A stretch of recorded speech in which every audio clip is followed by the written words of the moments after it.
In 1835, London was a city of nearly 2 million people concentrated into a small area. Working-class people crowded together in a maze of narrow courts and back alleys. Filth, poverty, and disease were rife. Many children were brought up amidst physical and moral corruption, uneducated and uncared for.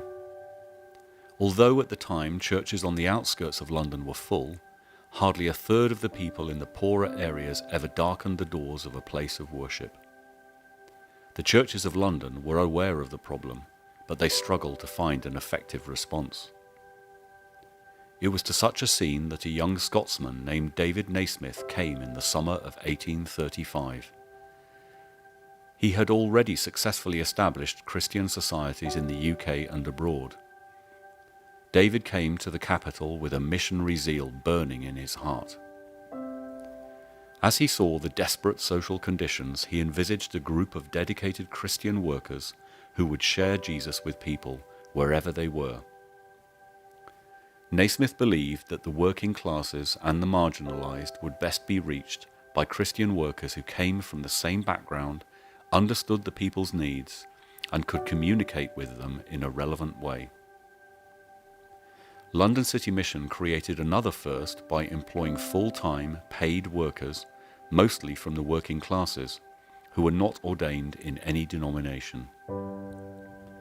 And so, London City Mission was founded in Nasmith's small cottage in Hoxton on the 16th of May, 1835.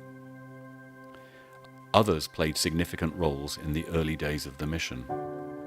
In 1823, Reverend Baptist Noel wrote an open letter to the Bishop of London on the spiritual and moral destitution of the capital.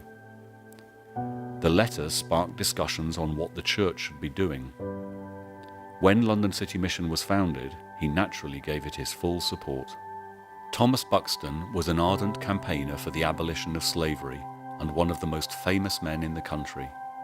He became the first treasurer of London City Mission and helped to attract much-needed funds.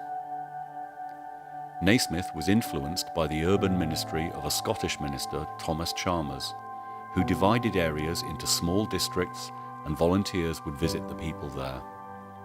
London City Mission adopted this pattern.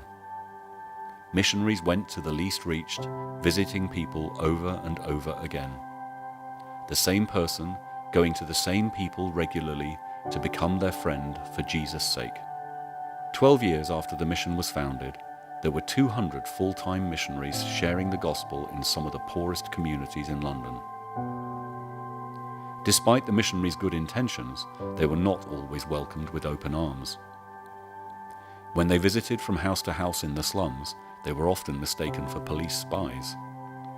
But the London City missionaries stuck it out and gradually won the respect and the friendship of people in their districts by their regular visits, their hard work in ragged schools, their campaigning for better conditions, their provision of practical help, and through their evident concern for the spiritual well-being of each individual.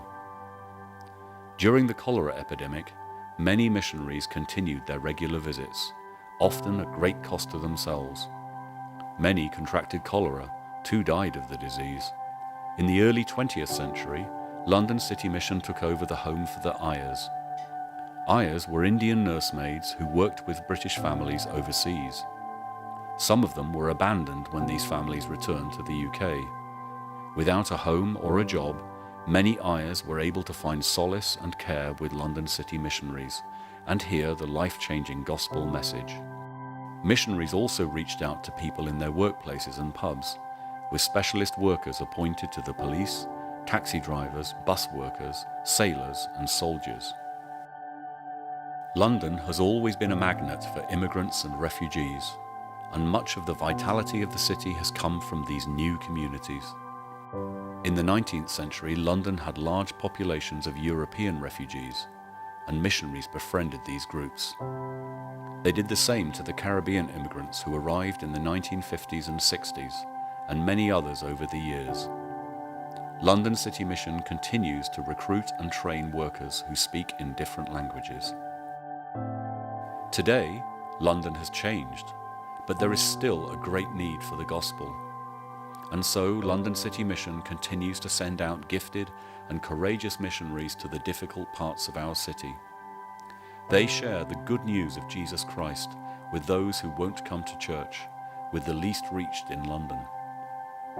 You will find London City missionaries alongside people in areas of economic deprivation, with refugees and immigrants, with marginalised groups such as rough sleepers and women involved in prostitution. London City Mission remains committed to gospel ministry because London needs Jesus.